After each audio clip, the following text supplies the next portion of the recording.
draw. At least I thought that was one of the most exciting games. Yeah, and ultimately not all draws are equal. That was a thrilling encounter. And Yubaka, how about Pragg against Fedoseev? Fedoseev really impressing us. Pragg, yesterday facing an inspired Anish Giri. What do you expect is going through both of their minds? Has already committed to advancing the c-pawn all the way to c4 and determining the centre. And I'd like to get your thoughts on this opening, but maybe we can do an action replay, artist, and I'd just like to hear whether you guys are also as enthusiastic about this position as I am.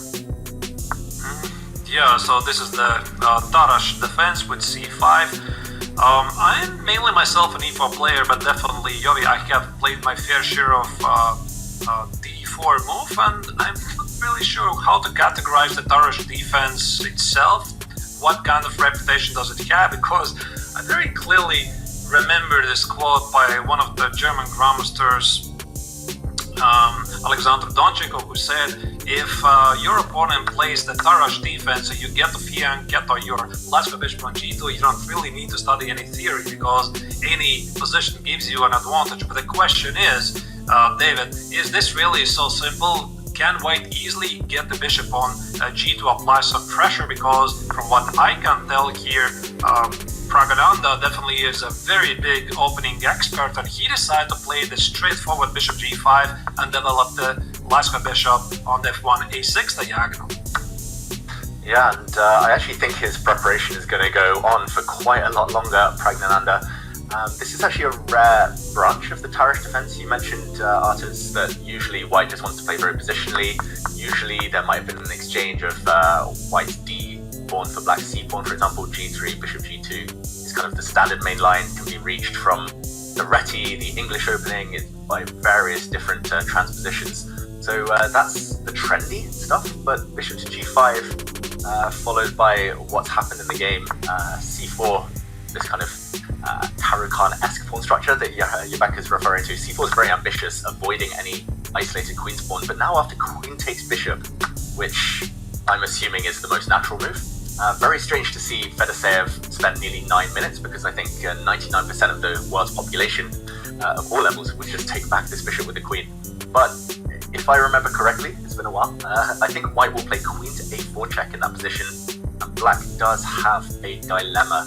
There's some forcing lines, and just to show this, if knight to c6, the most natural block, then White does have this option, bishop takes c4, followed, or knight e5, yeah, as you're pointing out there, the bishop takes c4 followed by d5, and it does get crazy if I remember correctly. I think I looked at this for a grand total of 20 minutes about 3 years ago, but so the conclusions I'm not 100% sure about, but this might be one thing that's scaring Fedoseev at least.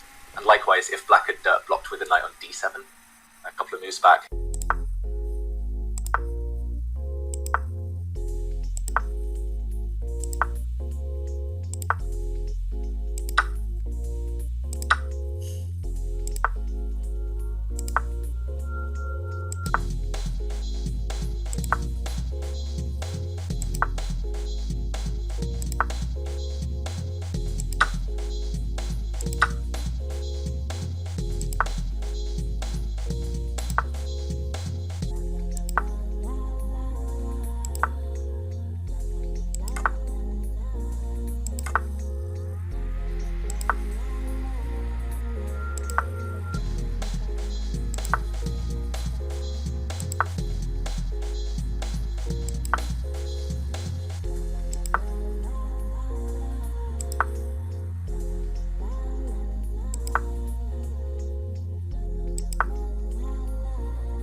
towards the end, and I think we're just going to see some kind of moves that you make out of inertia, just because you can't quite come to terms with the results and the bishop to e5, but there's nothing to stop the queen and the rook just delivering some deadly checkmates.